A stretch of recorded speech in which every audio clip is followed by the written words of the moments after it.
Howdy, bourbon fans, and welcome to another episode of Around the Barrel. Today we are on the State Line Tour here in Pembroke, Kentucky at MB Roland. And we are here with some lovely ladies who are going to talk to us a little bit about what MB Roland kind of does and what they're all about. And usual cast here. JR with the Whiskey and Rock podcast. And we are lucky enough to be joined by the lovely Gretchen. I'm the lead taster and blender here at MB Roland Distillery. and Miss. And Wendy, I am a tour guide and tasting specialist here at MB Roland. So, look, two lovely ladies on the video today. We have some whiskeys out in front of us. It's a great day. There's a nice breeze blowing. Beautiful setting. MB Roland sits in the middle of a gorgeous farm. So if you've never been here, you got to get here. It's beautiful.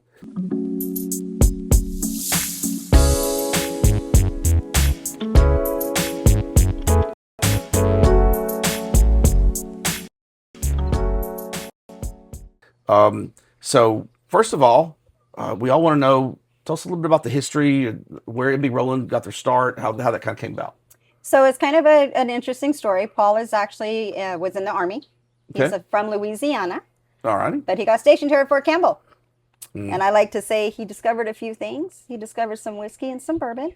And he also discovered a young woman, and her name is Mary Beth. So Mary Beth, she's actually local, so she's here from Adams, Tennessee. Okay.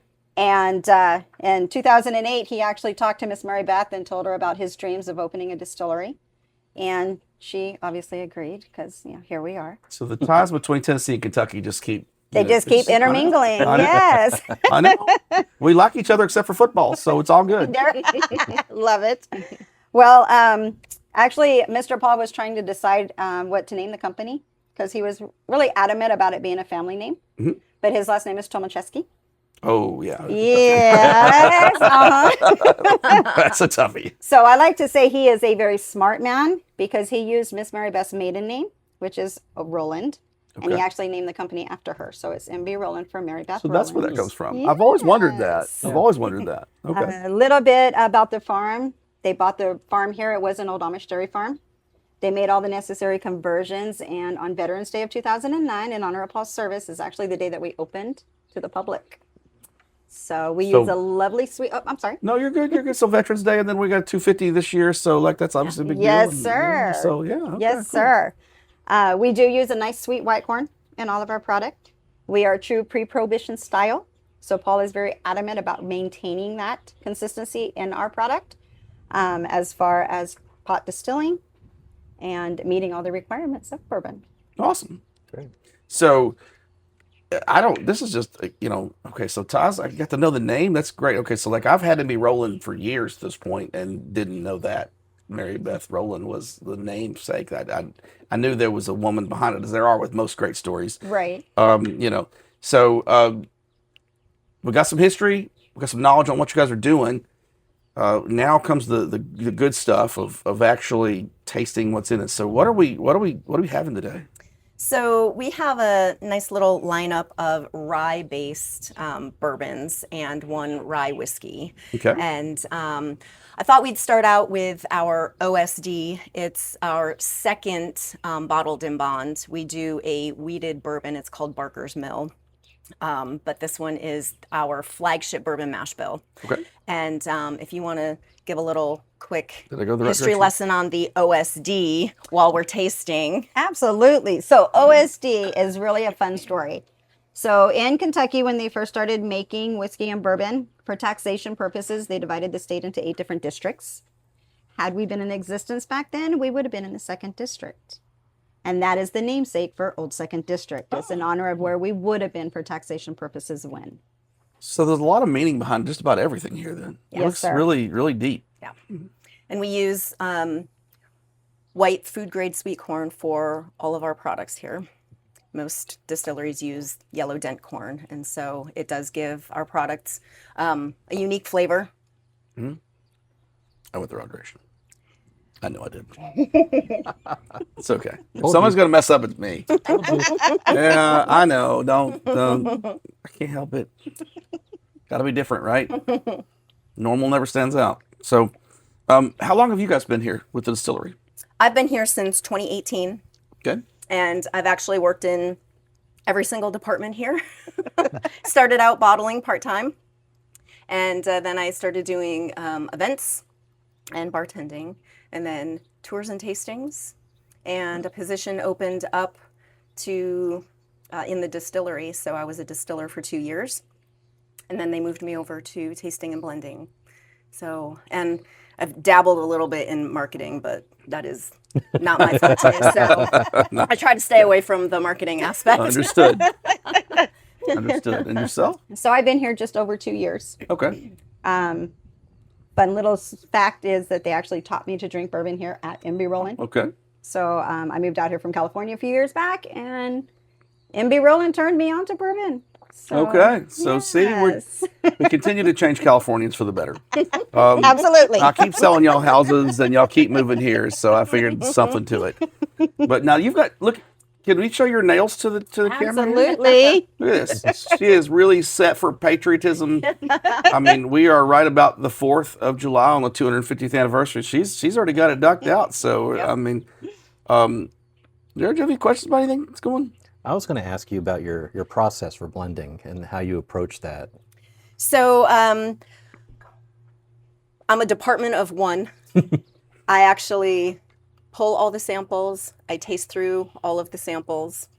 If I'm doing a batch, I pull a certain number of samples. I usually smell through all of them first. If anything does not really smell right to me, I don't even taste it. I put it aside, and hopefully more time in the barrel will fix that problem. And then I will taste through all of each individual barrel first. I will make my tasting notes. I usually do nose, palate, and finish. And then I will give it a number rating. So it's usually between 1, 2, and 3, and then there's kind of in-betweens of all of those. 2, 3. So number 3 would be a single barrel. Number 1 needs more time in the barrel. Number 2 would be a good blending barrel. And I go kind of in between, like 2 pluses, 2 threes, or -1. I don't know what happened to this barrel. Let's just leave it alone for a while. Okay.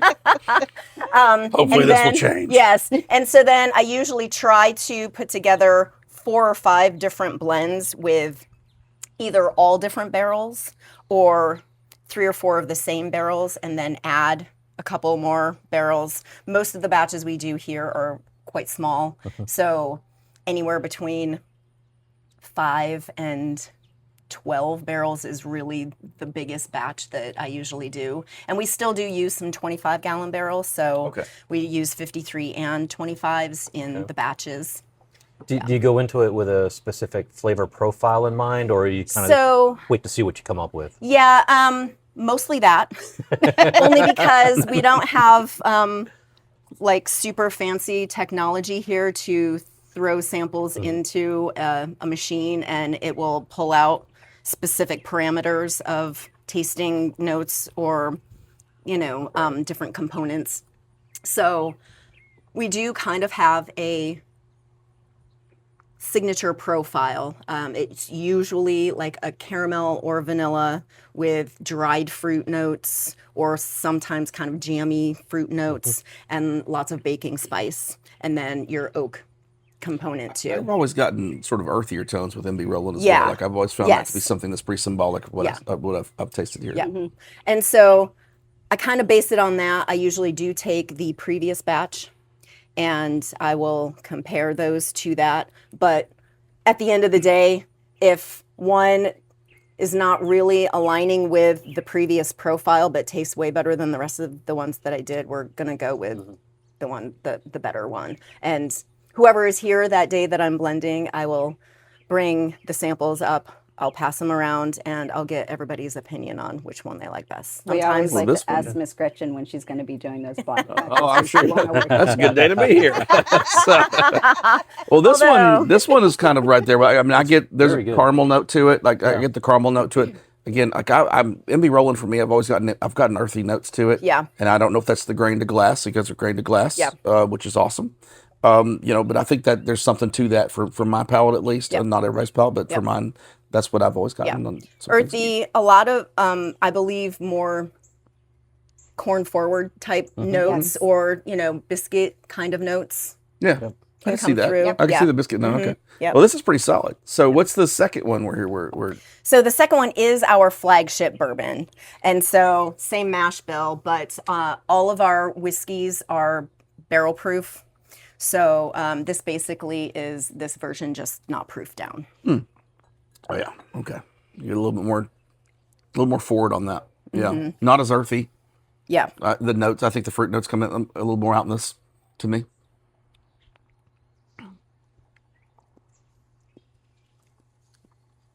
Similar profile, but to me, again, fruit notes just really step up on this. You get a little more of the caramel, a little bit more of the oak on there. I actually like this one This is better. really good. Yeah. I mean, not that I'm knocking the first one. It's just, this one, this one has like it's almost like there's the introduction, and then it's like, okay, oh, by the way, It's a Yeah. Meet her stepped up sister. version of the first one.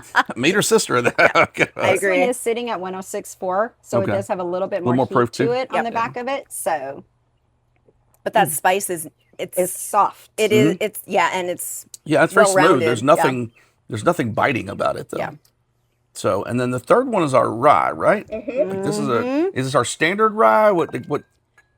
So the rye, we like Got to it. say, I just got one earlier. We like to say it is a bourbon drinker's rye. We Okay. do have corn in it. So there's 27% corn Okay. in the mash bill. Is the mash bill predominantly rye? It's 68%. 68%. Yes. Okay, so it's Yeah. it's pretty. So, that's but pretty it does, it's interesting when I'm tasting through barrels sometimes. Oh yeah, it's rye on the nose. I will I will get some rye that it's like, did I actually pull a rye barrel or is that a bourbon barrel?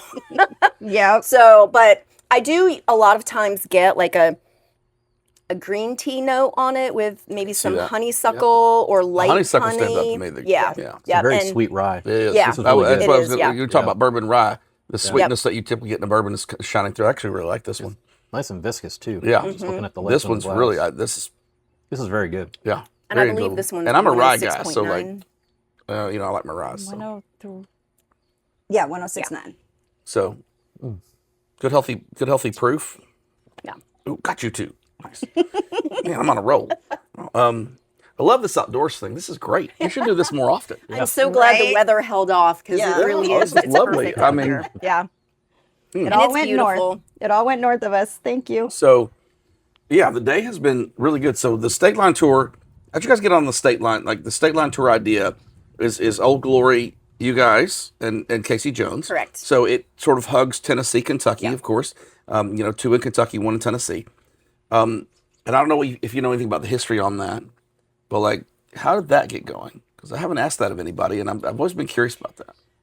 The basic knowledge that I know about that is when all of the distilleries opened, they all got together and really wanted to try to do something that tied all of us in to try to get locals and out of town visitors to visit all three. Well, they're all So- within a really fair. I mean, you could do the whole thing. I mean, it's 2:00, and we've done all 3 today. Yeah. Even filming. I mean, like, it's just not hard to do because they're so close together. Yeah. And you guys seem to have like every distillery we go to talks so positively about the other two. Yes. Yes. And I can see why it's an advantageous business idea as well. Yeah. So Yeah, we love both of them. so if you get down and you want to hit 3 awesome distilleries that are very uniquely different, which I do Yes. think they're very uniquely different. for sure. Yes.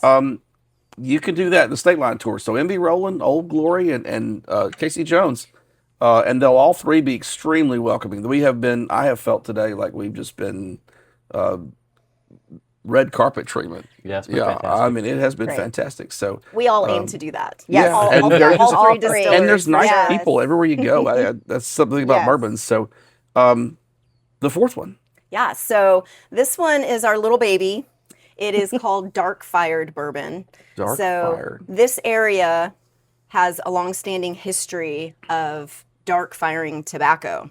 So if you're ever here in late August, early September, and you're traveling the back country roads, and you see a barn that looks like it's on fire, it's not. Don't call the fire department. There's smoking tobacco in them. I'm familiar with this one. So. And so Paul wanted to take that tradition and do something very unique. So he actually came up with the idea to smoke the whole kernel white corn in our little smokehouse on the premises.